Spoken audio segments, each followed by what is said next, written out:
Hello, this is Paul from Motmantic here to show you how to automate your configurations and backups in OPConfig. Some prerequisites that are needed is that NMIS is installed and has some nodes added to it. You'll need to have OPConfig version 3.2.0 or newer installed as well. In order for OPConfig to run the commands, you will also need credentials or SSH keys for the devices that you will be running the configuration commands on. For purposes of this demonstration, we will assume NMIS and OPConfig are installed and configured correctly. The first step we will take is to add a set of credentials for a device you will be wanting commands to be run on. To do this, you'll need to open up OPConfig and navigate to Menu, System, Edit Credential Sets. From this page, you can view existing credentials if there are any, or you have the option to add a credential set. We will be adding a new credential set for this example by clicking Add Credential Set in the middle of the screen. To create this credential set, you will begin by giving it a name, an optional description, the username of the credentials, and the password. You will then need to enter in any super user or privileged passwords you may have. In my example, I don't have one, so I'm going to leave that blank. And you will also need to choose if it is automatically privileged or not, meaning if you log in with this credential set, it directly enters them into super user or privileged mode. In my example, we are going to say no. And if you also wanted to not use your regular username and password credentials, you can also enter in your SSH key as well, and that would work just fine. So when you're done, you'll click Save Credential Set. And you can see the new credential set that you just created right here.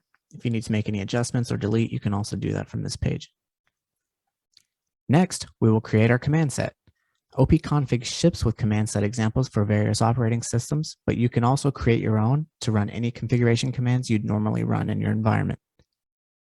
To begin creating your command set, you'll go to Menu, System, Manage Command Sets.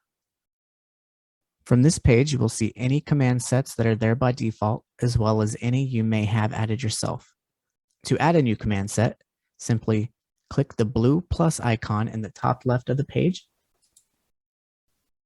To create your command set, you'll need to begin by giving it a name as well. You'll need to set it to active as true. Version is optional. You do not need to fill that out. The operating system, however, is not. In this case, I know the device that I'm going to be running this command on is a Cisco device, so the OS I will be using is iOS.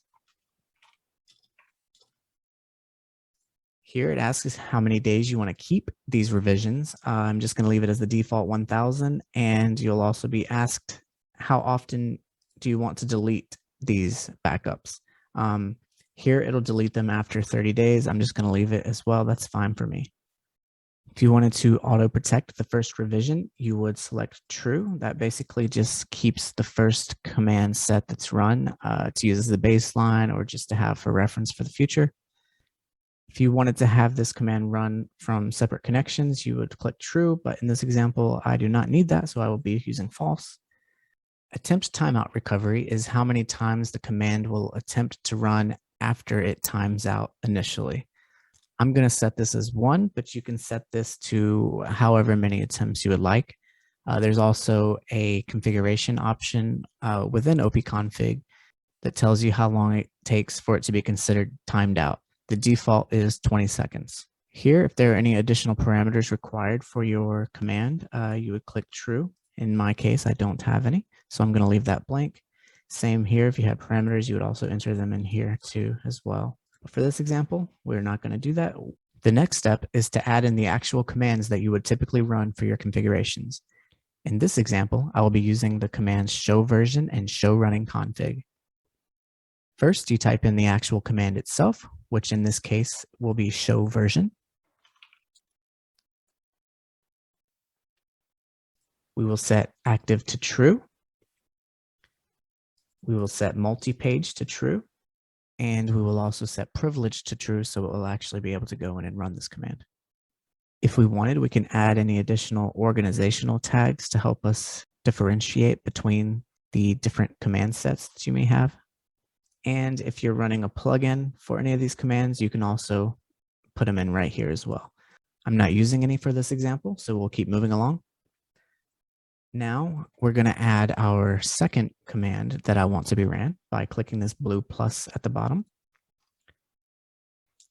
This command is going to be show running config. So we enter in the command, set it to active, set multi-page to true, set that to privileged. And here you can add any additional tags as mentioned before, any plugins you may use. And here, if you would like, you can set the reporting level to alert you or your team if anything changes. But that is not what we're doing for this example, so I'm just going to leave that blank for now too. So now we have everything entered in like we need to, so I'm just going to hit save. You'll get the notification that the command set was updated. And just to confirm, we'll go back to System, Manage Command Sets. And we'll look for ours that we just created, which was right here, this backup config set that we created. Now that we confirmed that our command set is here, the final step is to set up the virtual operator to run the command either immediately or you can choose to put it on a schedule. For this example, I'm going to go ahead and run it immediately so I can show you the output of it. To do this, you're going to navigate to Menu, Virtual Operator, and New Virtual Operator Job. From this page, you'll select the nodes that you wish to have the commands run on. Then you choose the command sets you want to run. I'm going to do the one that we just created, backup config set. You can add any tags you want to put for organizational changes, such as if you run it daily, the tag could be daily. If it's a configuration change, which this is, you can tag it as configuration. Anything that you think would help you and your team stay organized. However, it is optional. You select the schedule that you want it to run on. You can choose later and you can choose at a date in the future. But for this example, I'm going to schedule it for now so I can show the output as I mentioned before. And you can give the job a name.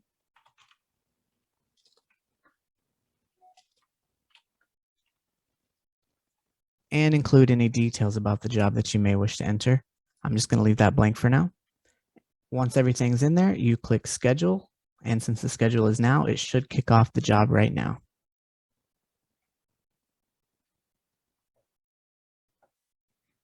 You let the screen do a few refreshes as it runs the commands, and you will see the output there already is coming in, and it's now completed. You see at the top here, the two commands that were ran, show version and show running config. We'll take a look at the first command that we ran by clicking on the link in the command column. And here you can see the output of the command. From here, you can also rerun this command again if you would like, which I'm going to go ahead and do.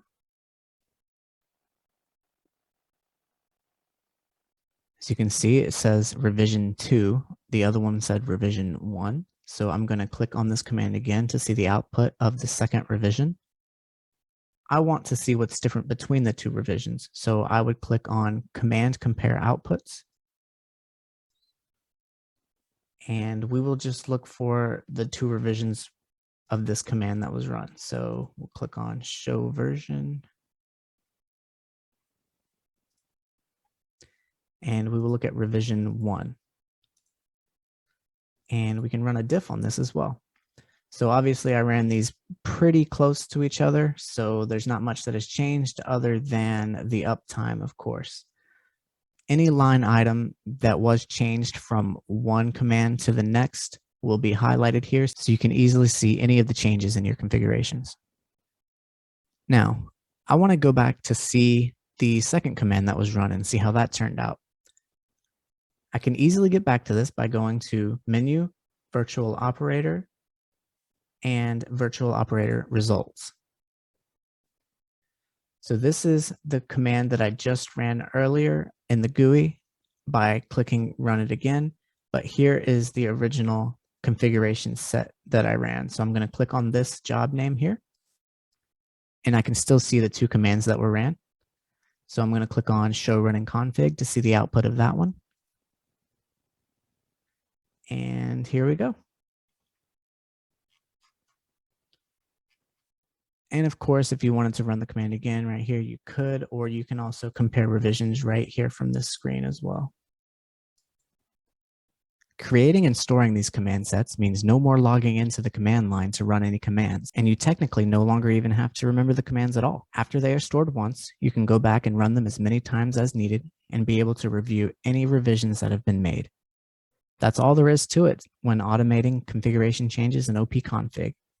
To find out more about OPConfig and all it has to offer, visit Opmantic.com and schedule a demo today. Thanks.